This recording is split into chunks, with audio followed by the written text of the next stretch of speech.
महाराष्ट्राचं वैशिष्ट्य म्हणजे त्यांची परंपरा आणि त्या परंपरेतील सर्वात लावण्यपूर्ण कलाशैली म्हणजे लावणी. लावणी म्हणजे केवळ नृत्य नाही, ती एक भावना आहे, ठेका आहे, ठसक्याची भाषा आहे. नजरेतील चपळाई, शब्दातील टोचणी आणि त्यात असलेली लय ही सगळी लावणीची ओळख. दिवाळीवरची शांताबाईंची एक लावणी आहे. ही ठसकेबाज आहेच, पण काव्य म्हणूनही फार अप्रतिम आहे. जरी पदरावर रुंद कोयरी वाण गडद पारवा, जरी पदरावर रुंद कोयरी वाण गडद पारवा, मला एक शालू विकत घ्यानवा. हलक्या हाती फुलवून साऱ्या तबकामधल्या ज्योती, हलक्या हाती फुलवून साऱ्या तबकामधल्या ज्योती, ओवाळीन मी तुम्हा राजसा एकांतामधी राती. एकदाच की वर्षाकाठी येतो सण पाडवा, एकदाच की वर्षाकाठी येतो सण पाडवा, मला एक शालू विकत घ्यानवा. बघा, म्हणजे शालू मागतायत पण काय ठसक्यात मागतायत, ना रुसवे आहेत ना तक्रार आहे. म्हणजे शालूसुद्धा असा ॲटिट्यूडमध्ये मागता आला पाहिजे. चला तर मग आपण आपला मोहोर वळवूया लावणीकडे.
जाता साताऱ्याला, जाता साताऱ्याला.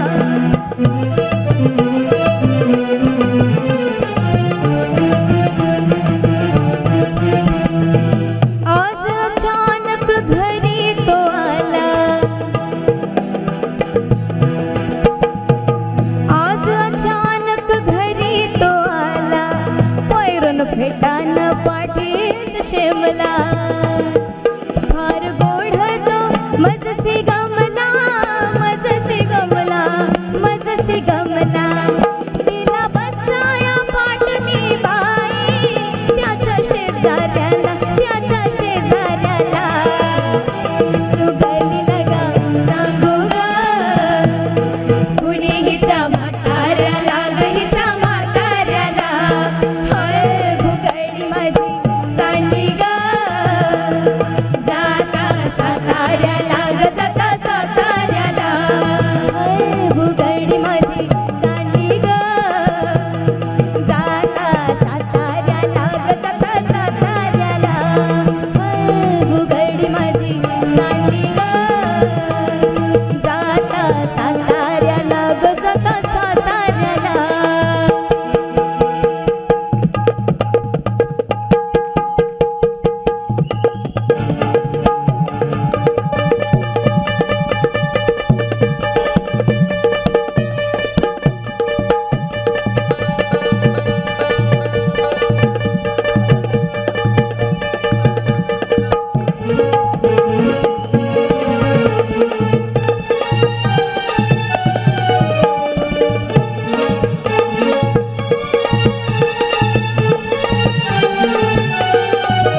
मूळ जमीन काळं सोनं, त्यात नामांकित रुजलं बियाणं, मूळ जमीन काळं सोनं, त्यात नामांकित रुजलं बियाणं, तुझा ऊस वाढला जोमाना, तुझा ऊस वाढला जोमाना, घाटाघाटाला उभारी भरली, पेरा पेरात साखर भरली, नाही वाढीस जागा उरली, रंग पानाचा हिरवा ओला, रंग पानाचा हिरवा ओला, तुझ्या उसाला लागल गोला, तुझ्या उसाला लागल गोला, तुझ्या उसाला लागल गोला, तुझ्या उसाला लागल गोला.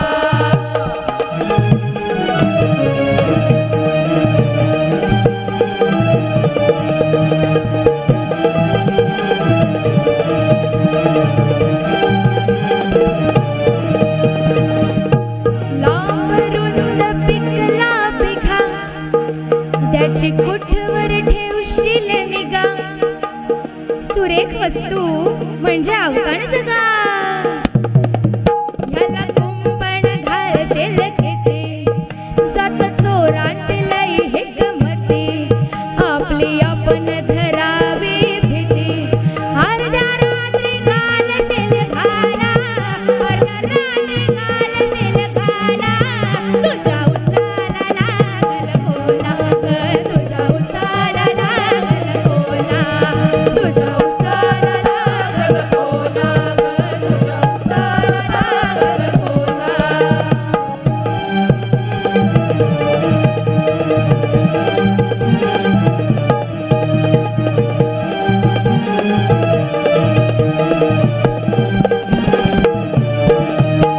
तुला पदरच सांगत नाही, काल ऐकू आली कोल्हे कुई, पोट भरल्या विना ढेकर काही येत नाही, साऱ्या रात्री राग कोणी जाग, नको बोलण्याचा धरू सराग, पगची